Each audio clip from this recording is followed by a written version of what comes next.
আসসালামু আলাইকুম বন্ধুরা, তোমরা সবাই কেমন আছো? আমি ভালো আছি।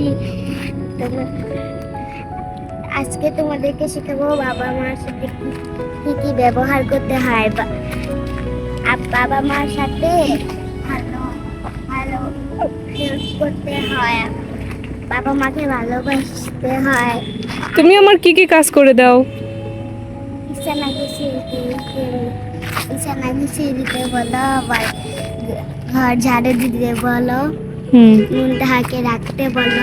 তোমার ছোট বোনকে রাখো, ঘর ঝাড়ু দাও, হ্যাঁ, সব কাজ করতে হয়, তাই না? তুমি মেয়ে মানুষ না, তোমাকে পড়াশোনার পাশাপাশি মার সাথে কাজ করতে হবে, মার কাজ শিখতে হবে, মাকে হেল্প করতে হবে। বিয়ে করে যখন শ্বশুরবাড়ি চলে যাবা তখন কি আর মার কাজে হেল্প করতে পারবা? কখন আসবা, বেড়াইতে আসবা, তখন আসলে হয়তো বা একটু হেল্প করবা, কিন্তু না আসলে কি করতে পারবা? তাহলে এখন একটু মার কাছে হেল্প করা উচিত না? কিন্তু আমার কাপড়ও তো গুছিয়ে দেই। হ্যাঁ, ঘরদর গুছায় রাখবা। মেয়ে মানুষ ঘরদর পরিষ্কার রাখলে ভালো মানায়, বুঝছো? নিজেও পরিষ্কার থাকলে হয় না, শুধু কি করতে হয়, ঘর পরিষ্কার পরিচ্ছন্ন রাখতে যখন হয়। আব্বু পানি চাই তখন আমি পানি এনে দেই, আবার যদি কিছু খাই প্লেট ধুয়ে এনে দেই। হ্যাঁ, এগুলো করবা। তুমি মেয়ে না, মেয়েরা সবসময় বাবারে বেশি ভালোবাসা লাগে, বাবার সব কাজ করে দিতে হয়, বাবার যে কোনো প্রয়োজনীয় জিনিস আনি দিবা, বুঝছো? পড়াশোনাটাও ঠিকভাবে করা লাগে, ঠিক আছে? পড়াশোনা করবা, দুষ্টুমি কম। ছোট বোনেদেরকে কিন্তু ওর গুছিয়ে রাখতে হয়। তুমি কি কি কাজ করো তোমার বোনেদের জন্য বলো? তোমার বোনেদের কি কাজ করো?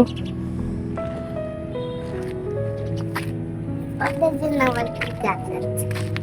ওদেরকে সামলায় রাখি, কেমনে সামলাও ওদের? আদর করি। আদর করো? হ্যাঁ, মাঝে মাঝে তো তুমিও ওদের নিয়ে দুষ্টুমি শুরু করে দাও। দুষ্টুমি করো না ওদের নিয়ে? করি, হালকা পাতলা করি। হালকা পাতলা কিভাবে দুষ্টুমি করে? তুমি তো ভারী দুষ্টুমি করো, ভারী।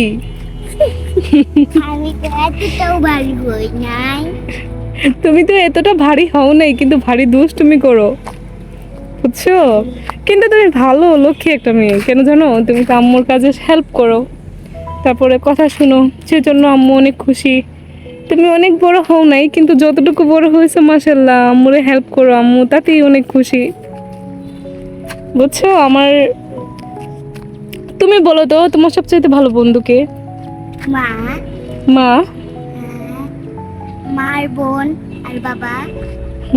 দুনিয়াতে সবচেয়ে ভালো বন্ধু হচ্ছে মা। যে কষ্টটা তুমি অন্য কাউরে বলতে পারবা না, সেই কষ্টের কথা কারে বলতে পারবা? মারে সব বলতে পারবা। মা কখনো তোমার খারাপ বুদ্ধি দিব না, সবসময় তোমার ভালো বুদ্ধি দিব। মার সাথে সব কিছু সবসময় শেয়ার করবা, বুঝছো? আর দুনিয়াতে যারা যারা ভিডিও দেখছো তারা তারা সবাই সাবস্ক্রাইব করে দাও আর লাইক করে দাও। তারা তো করে দিবেই, কিন্তু তুমি তাদেরকে এটাও বলতে পারো তারা যাতে সব সময় সব বিষয়ে মার সাথে কথা বলে, ঠিক আছে?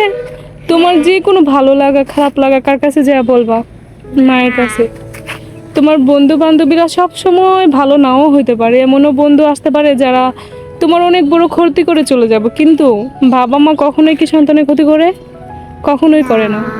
তাই কোনো বিষয়ে কখনো বাবা মার কাছে লুকাবা না। তোমার যে কোনো কিছু, বিশেষ করে যদি যে কথাটা বাবার কাছে বলতে পারবা না, মার কাছে কিন্তু সবই বলা যায়, ঠিক আছে? মার কাছে যা সব বলবা যে আম্মু আজকে এটা হয়েছে, বা এই আম্মু আমি এই জিনিসটা না ভয়ে আছি, বা আমার এই ঘটনাটা ঘটছে, এটা আম্মুর কাছে বলবা, বুঝছো? সব সময় মারে সবচেয়ে বেশি আপন মনে করবা। যারা যেখান থেকে ভিডিও দেখছো সবাই কমেন্টে বলে দাও কি বলবে? আর কোথায় থেকে দেখছে। কোথা থেকে দেখছে? হুম।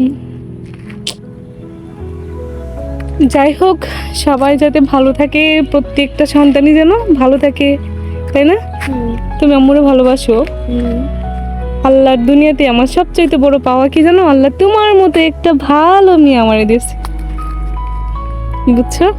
যখন তুমি সব কথা শোনো তখন আমার আরো বেশি ভালো লাগে, খুশি হয়ে যায়, মনে হয় আলহামদুলিল্লাহ, আল্লাহ একটা অন্তত মানুষ দিছে যে আমার সব কথা শুনে আমারে ভালোবাসে, আমার কেয়ার করে, বুঝছো? ঠিক আছে, তাহলে ভিডিওটা অফ করে দেই। সবাই ভালো থাকবে। লাইক করে দাও সবাই। আল্লাহ হাফিজ।